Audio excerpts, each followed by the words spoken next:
Bismillahirrahmanirrahim. Assalamualaikum warahmatullahi wabarakatuh. Perkenalkan, nama saya Hermin dengan NIM P102211010, mahasiswa Magister Ilmu Kebidanan Universitas Hasanuddin.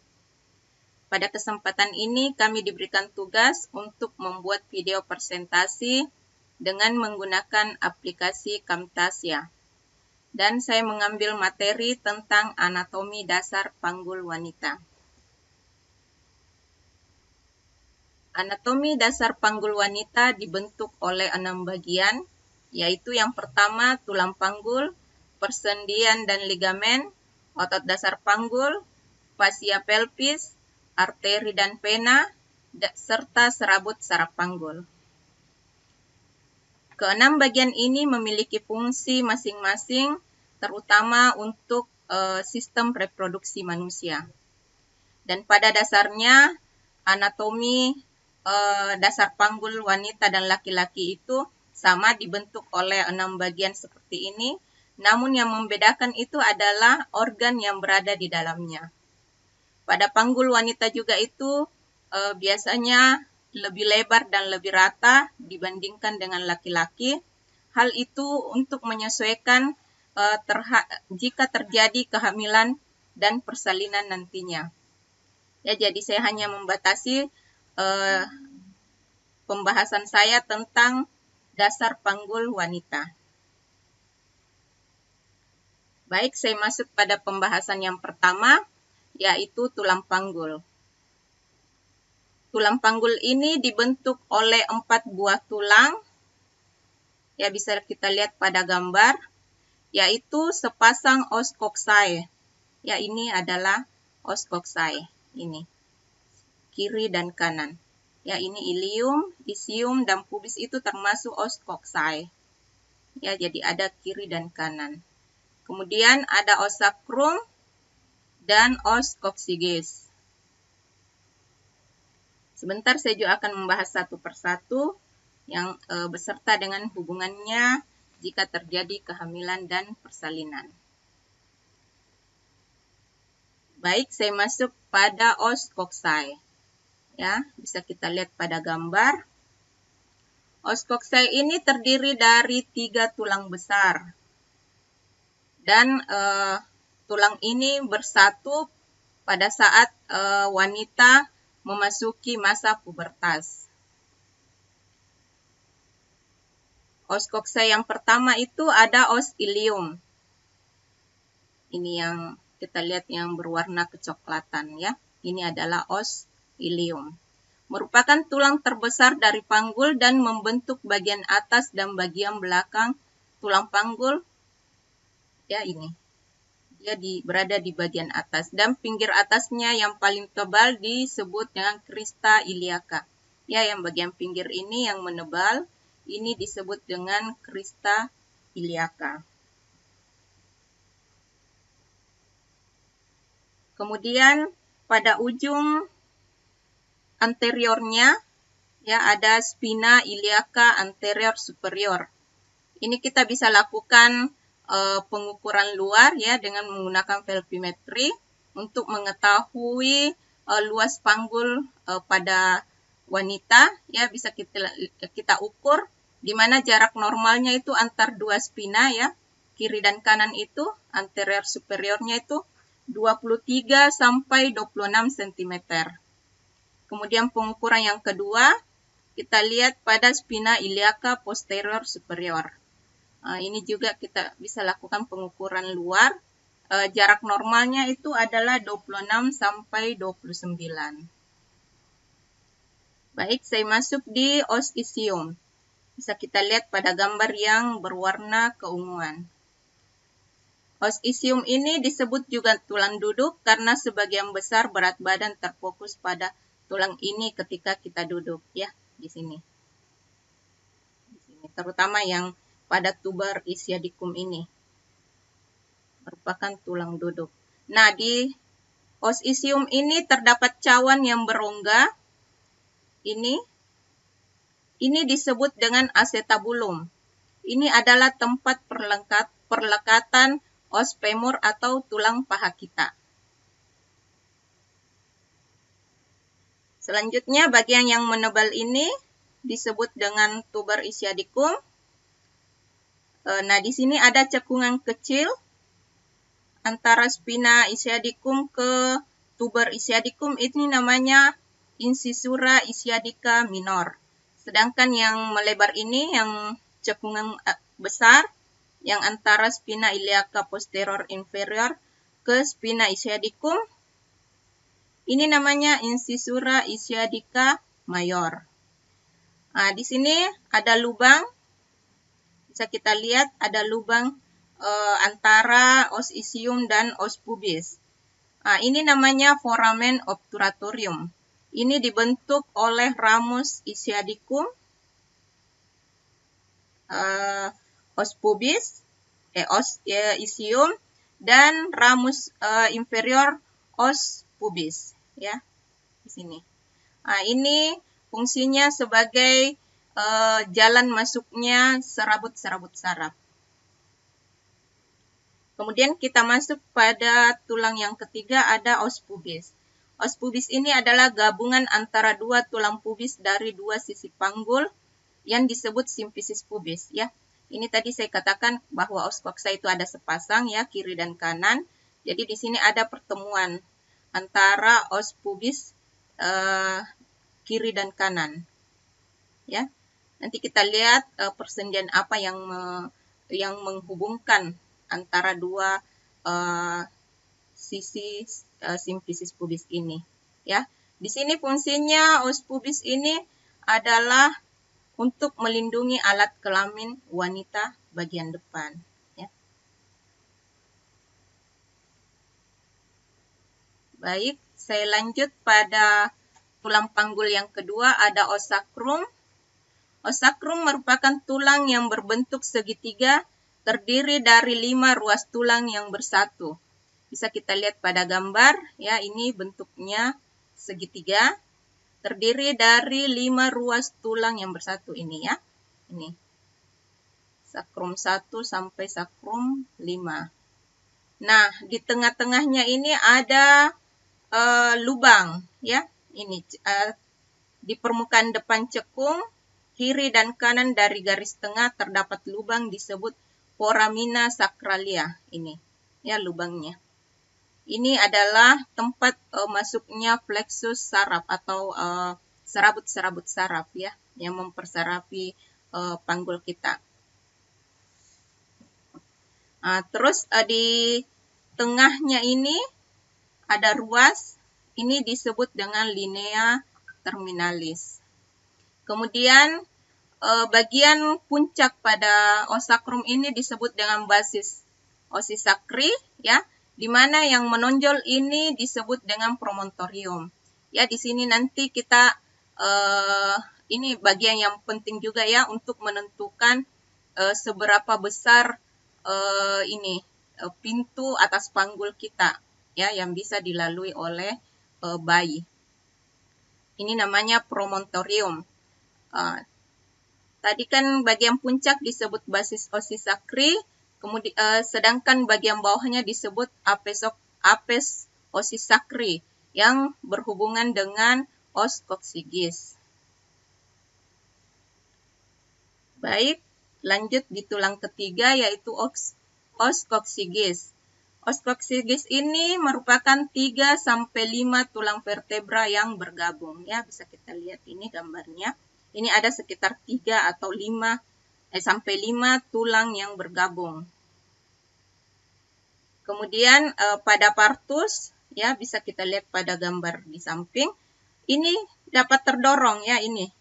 Ini adalah os coccygeusnya, di mana pada saat wanita ingin melahirkan ini bisa terdorong ke belakang, gunanya untuk memperlebar pintu bawah panggul, ya.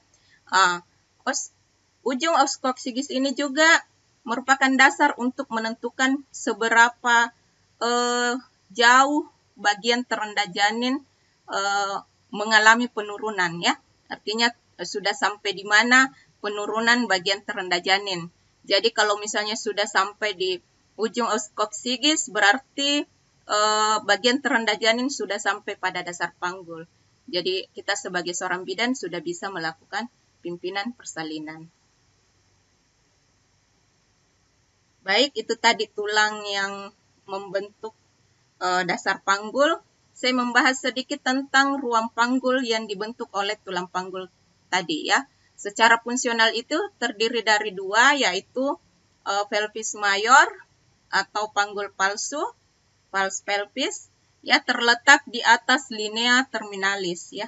Ini bisa kita lihat linea terminalisnya ini. Jadi yang di atas dari linea ini, disebut dengan panggul palsu ya. Ini fungsinya untuk menyokong intestinum atau organ-organ yang berada di atas daerah pintu atas panggul. Kemudian yang kedua ada pelvis minor atau panggul sejati, di mana terletak di bawah linea terminalis ya, di bawah ini. Jadi di dalam rongga panggul. Ini disebut dengan pelvis minor, dan inilah yang sangat penting dalam hubungannya dengan terjadinya kehamilan dan persalinan.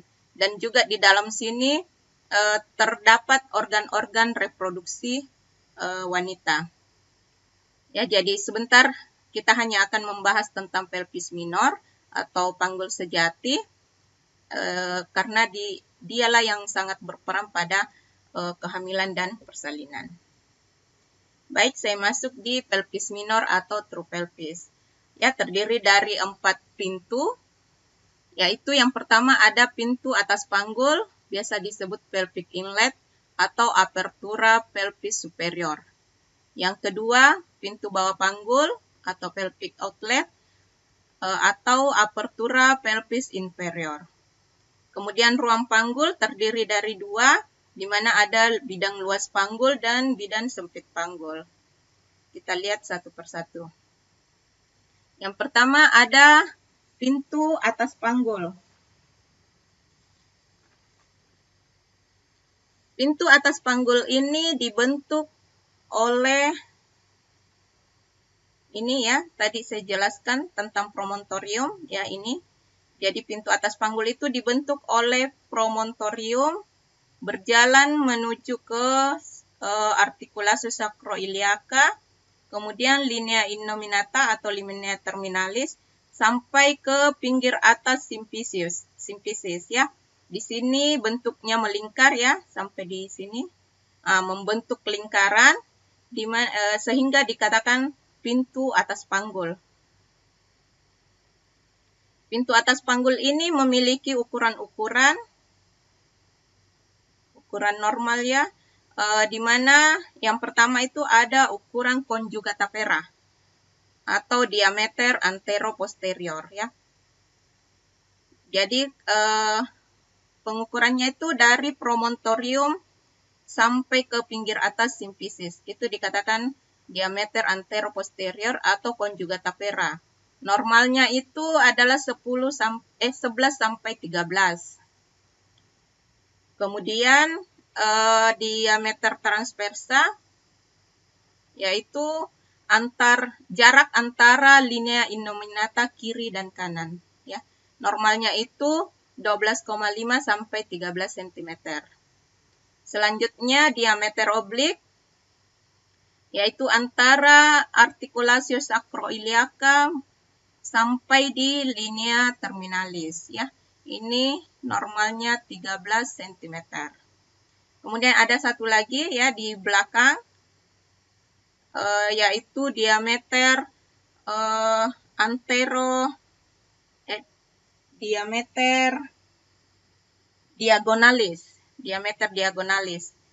ya, berada di belakang conjugata pera, diukur dari promontorium sampai di pinggir bawah simfisis. Normalnya itu adalah 13 cm ya. Selanjutnya pintu bawah panggul.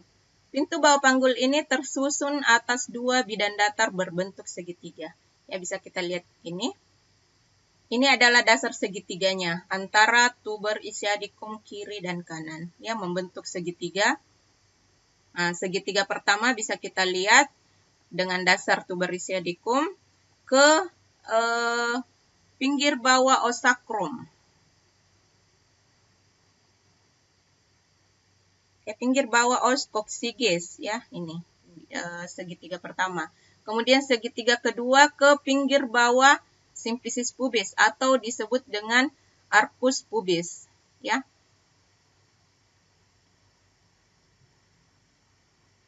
Arcus pubis. Ya, jadi arcus pubis ini dapat kita raba pada saat melakukan pemeriksaan dalam ya. Ini juga bisa kita menentukan bagi apakah panggul dari klien kita sempit atau tidak ya. Jika misalnya ini meruncing ya, itu bisa dikatakan maksudnya sebagai dasar juga untuk mengambil keputusan bahwa ini agak sempit panggulnya ya, dilihat dari arcus pubisnya. Selain dari ukuran antar tuber isiadikum ya. Ukuran normalnya ini transversal yaitu 11 cm, kemudian antero-posteriornya itu dari pinggir bawah simplicis sampai ujung osakrum. Ini 9,5 sampai 11,5 cm. Selanjutnya pintu bawah panggul. Pintu bawah panggul merupakan bidang sejajar spina isiadica. Ya, tadi tuber isiadikum ini antar spina ya, kalau pintu tengah panggul antar spina isiadica kiri dan kanan. Merupakan bidang dimensi pelvik terkecil yang menjadi bagian yang penting pada proses engagement kepala janin. Membentang setinggi tepi bawah simplicis menuju kedua spina isiadica dan memotong tulang sakrum setinggi 1-2 cm di atas ujungnya ya. Jadi di pertengahan osakrum ke spina isiadica kiri dan kanan ya. Ini adalah pintu tengah panggul. Jadi antar spina ini yang paling sempit di sini ya. Jadi kalau misalnya bagian terendah janin sudah melewati spina isiadica atau host 3, itu sudah bisa dikatakan sudah bisa melewati ini jalan lahir ya. Kemudian diameter interspinosus adalah 10 cm atau lebih dan merupakan diameter terkecil dari pelvis ya. Ini diameter antar spina, kedua spina isiadica kiri dan kanan. Ini juga bisa kita raba pada saat kita melakukan pemeriksaan dalam ya. Jadi kita bisa perkirakan apakah ini cukup untuk dilewati janin dengan diameter minimal 10 cm ya. Tapi kita tetap kembali pada definisi cephalopelvic disproportion ya. Jadi walaupun mungkin ukurannya bagi kita kecil, namun misalnya janin yang akan lahir itu kecil, insya Allah ini juga akan bisa lewat ya. Jadi tetap kembali pada definisi cephalopelvic disproportion, yaitu adanya ketidaksesuaian antara passage dan passenger. Passage di sini adalah jalan lahir atau panggul kita, sedangkan passenger ini adalah janin yang akan lahir atau janin yang akan lewat ya. Kalau misalnya mungkin pada pengukuran agak kecil maksudnya kurang panjangnya, namun jika janinnya kecil mungkin sekitar 2.500 ke bawah, itu juga bisa lewat. Jadi tidak bisa dikategorikan ini panggul sempit ya, seperti itu. Baik, itu tadi tentang tulang-tulang panggul ya. Kita masuk pada persendian dan ligamen. Persendian adalah bagian yang menghubungkan tulang dan membantu tubuh bergerak ya. Tadi saya katakan bahwa tulang ini sebenarnya terpisah, namun dihubungkan oleh persendian dan ligamen. Sedangkan ligamen itu adalah jaringan berserat yang bentuknya menyerupai pita elastis dan ditemukan pada bagian persendian ya. Jadi ligamen dan persendian itu saling terikat, saling terikut begitu. Nah, kita masuk pada persendian yang pertama, ada persendian simfisis pubis ya. Simfisis pubis ya, kita lihat pada gambar. Di sini artikulasi yang membentuknya adalah artikulasio os pubis ya, di mana ligamentum yang mengikatnya adalah ligamentum pubicum superior ya. Di sini ada superior.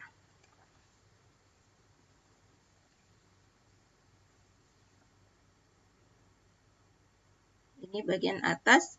Ada juga di bagian bawah ya, ligamentum pubicum inferior. Kemudian yang kedua, artikulasio sacroiliaca. Ya, sesuai dengan namanya ya, sacroiliaca berarti kita lihat antara os sacrum dan os iliaca, ilium ya di sini. Nah, di sini ada artikulasio sacroiliaca dengan ligamen yang mengikatnya itu adalah ligamen sacroiliacum anterior ya. Ada anterior, ada posterior ya, di bagian belakang ya. Di situ. Selanjutnya yang ketiga artikulasi lumbosacralis ya. Nah, kembali lagi pada namanya, antara lumbo berarti antara lumbal dan sacrum di sini ya. Ini kiri dan kanan ya. Ada ligamen iliolumbal. Kemudian selanjutnya artikulasi sacrococcygis, berarti antara os sacrum dan os coccygis. Di sini ada artikulasi sacrococcygis, ya. Ada juga di sini yang mengikatnya adalah ligamen sacrotuberal, ya. Ini yang sampai di tuber ischiadicum dengan ligamen sacrospinal ke spina ischiadica ya, yang di bagian bawah. Kemudian ada ligamen inguinal pada panggul juga ya. Ini yang mengikat antara spina yang menghubungkan antara spina iliaca anterior superior ke pinggir atas simfisis pubis. Baik, saya lanjut pada otot dasar panggul. Otot dasar panggul ini dibentuk oleh musculus levator ani, musculus coccygis, dan musculus piriformis. Bisa kita lihat pada gambar ya, ini adalah otot-otot pada panggul. Ada musculus levator ani dan coccygeus. Dia membentuk diafragma pelvis, ya. Di sini dikatakan diafragma pelvis. Kemudian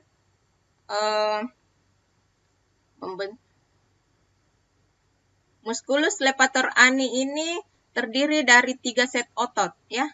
Ada yang pertama otot puborectalis atau pada rektal ya, pada rektal. Kemudian otot pubococcygis yaitu pada os coccygis, kemudian otot iliococcygis pada ilium ya. Kemudian ada otot piriformis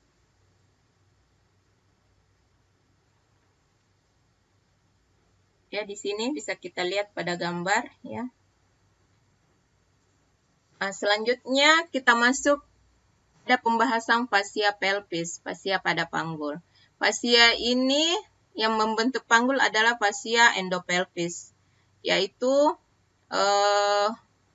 fascia pelvis adalah istilah untuk menyebut jaringan ikat yang membatasi panggul, melapisi levator ani dan musculus obturator internus ya. Jadi fascia ini dia melapisi musculus levator ani sehingga bisa menyatu dengan lapisan dinding abdomen di atas dan perineum di bawah ya. Ini bisa kita lihat lapisan dinding. Jadi dia yang mengikat di dinding abdomen sehingga tidak lepas ya, jadi yang mengikat. Fascia endopelvis adalah jaringan ikat longgar yang melapisi viscera pelvis dan memadat menjadi ligamentum facialis yang fungsinya menunjang serviks dan vagina. Selanjutnya ada arteri dan vena. Arteri dan pada pelvis itu ada arteri iliaca communis dan arteri iliaca externa. Ya, bisa kita lihat gambarnya semua ya. Ada vena pada pelvis, cabang truncusnya. Ya, ini. Nah, ini yang kita lihat yang berwarna merah. Yang berwarna merah ini adalah arteri atau dikatakan aorta. Aorta ini merupakan arteri paling besar dalam tubuh kita. Jadi dia yang mengantarkan darah bersih atau darah yang mengandung oksigen ke seluruh tubuh. Ini dari awalnya dari jantung, kemudian dialirkan ke seluruh tubuh ya, sehingga memiliki percabangan yang masuk di rongga panggul. Ini arterinya yang tadi, arteri iliaca, ya, kemudian ke arteri-arteri yang kecil. Nah, sedangkan vena dari arteri kecil tadi dia akan keluar ke berwarna yang biru. Jadi ini yang biru adalah vena cava inferior. Dia yang menerima darah kotor atau darah yang mengandung karbon dioksida dan membawanya kembali ke jantung untuk dibersihkan ya. Mungkin seperti itu. Kemudian kita masuk pembahasan yang terakhir, ada serabut saraf panggul. Pada serabut saraf panggul itu ada yang dinamakan plexus sacralis. Ini merupakan bagian dari saraf tulang belakang atau sumsum tulang belakang kita ya. Nah, di sini dia berada di osakrum, masuk melalui foramina sacralis ya. Nah, dia yang mempersarapi panggul kita ya. Dia yang menyediakan saraf motorik dan sensorik untuk panggul kita.